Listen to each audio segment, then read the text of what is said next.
पिला माने आज तुम खाई कर आसिच ना तुम कौन खाइच अच्छा तुम कौन खाइच हो ठीक अच्छे तो पिला माने आम खाऊचे कौन पाई ना आम देह को किसी शक्ति आसवा जो शक्ति की आमको किसी कार्य करिबारे साहाय्य करिबो तो पिला माने बंचिबा एवं बढ़िबा पाई आमे खाद्य को खाऊ एवं जल मध्य पी थाऊ तेणु पिला माने जल को जीवन कुआए तो एभली एक गुरुत्वपूर्ण प्रसंग उपरे आज आमे आलोचना करिबा तो पिला माने आज आमे पढ़िबा जल उपरे पढ़िबा तो पिला माने आमे जेते गुड़े काम करूँ घरे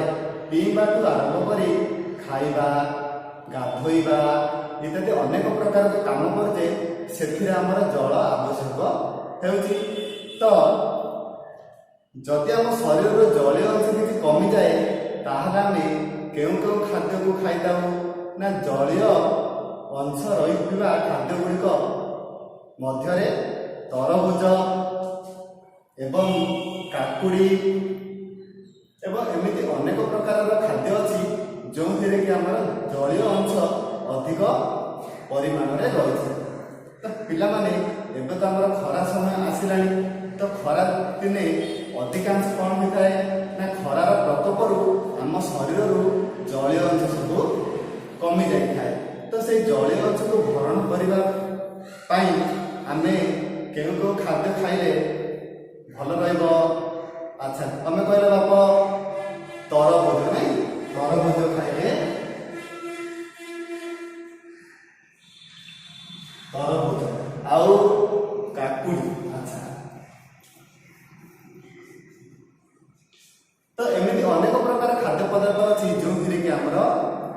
जलीय अंश अधिक परिमाण रही एवं से खाद्य गुड़िक आम खाइले आम शरीर जलीय अंश अधिक हम एवं यह आमको काम करिबारे साहाय्य करिबो अच्छा पिला माने जेभली आमे एपरि विभिन्न प्रकार जलीय अंश रहिबा खाद्य पदार्थ गुड़िक आम खाइदाऊ से भली आउरी अनेक पशु पक्षी माने अछंती सेमाने मध्य निज शरीर जलीय अंश जो सेमानकर मध्य जो कमी जाए से जल को ग्रहण करि तो तेणुक आम जल को कौन पाए ना जल कौन पाए जल जीवन अटे तो नेक्स्ट आम पढ़ा आम शरीर मुख्य उपादान हो जल आम शरीर पिले आम शरीर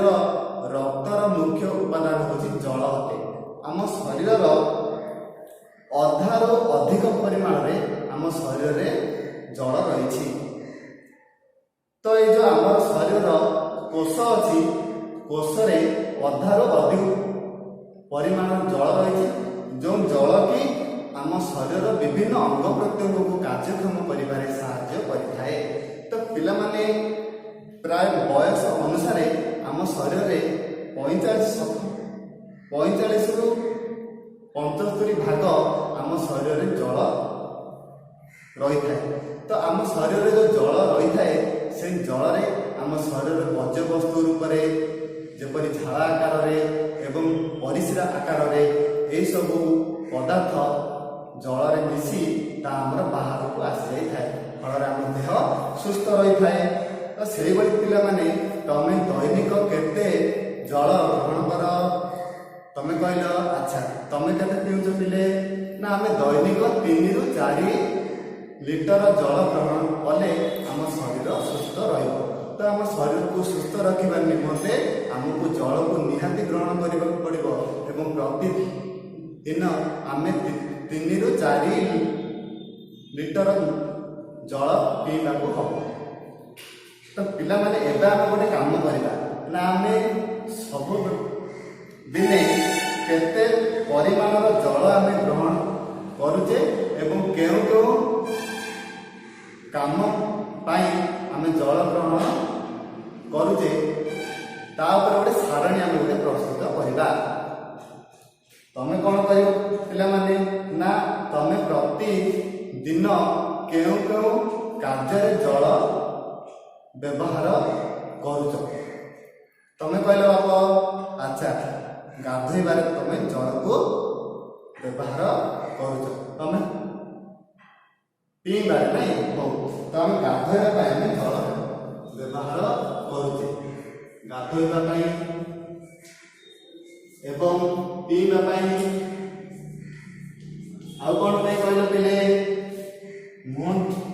ଧୋଇବା, ମୁହଁ ଧୋଇବା। ଆଚ୍ଛା, ଏପରି ଅନେକ ପ୍ରକାର କାର୍ଯ୍ୟ ଅଛି ଯେଉଁଥିରେ ଆମେ ଜଳକୁ ବ୍ୟବହାର କରୁଛେ। ତ ଆମେ ଆମ ପାଇଁ ଗୋଟେ କାମ ରହିଲା, ଆମେ ଯେଉଁ କାମ ଗୁଡ଼ିକ ଆମେ କରୁଛେ ସେଥିରେ କେତେ ପରିମାଣର ଜଳକୁ ଆମେ ବ୍ୟବହାର କରୁଛେ ତାର ଗୋଟେ ସାରଣୀ ଗୋଟେ ପ୍ରସ୍ତୁତ କରିବା ଏବଂ ତମର ପରିବାରରେ ଯେଉଁ ଯେଉଁ ସଦସ୍ୟମାନେ ଅଛନ୍ତି, ବାପା ମା ଭାଇ ଭଉଣୀ, ସମସ୍ତେ କେତେ ପରିମାଣର ଜଳକୁ ବ୍ୟବହାର କରନ୍ତି ତାର ଗୋଟେ ସାରଣୀ ପ୍ରସ୍ତୁତ କରିକି ତମେ କଣ କରିବ ନା ଆମର ଘରେ ସମସ୍ତେ କେତେ ଜଳକୁ ବ୍ୟବହାର କରନ୍ତି ତାହା ମୋତେ ଆସନ୍ତା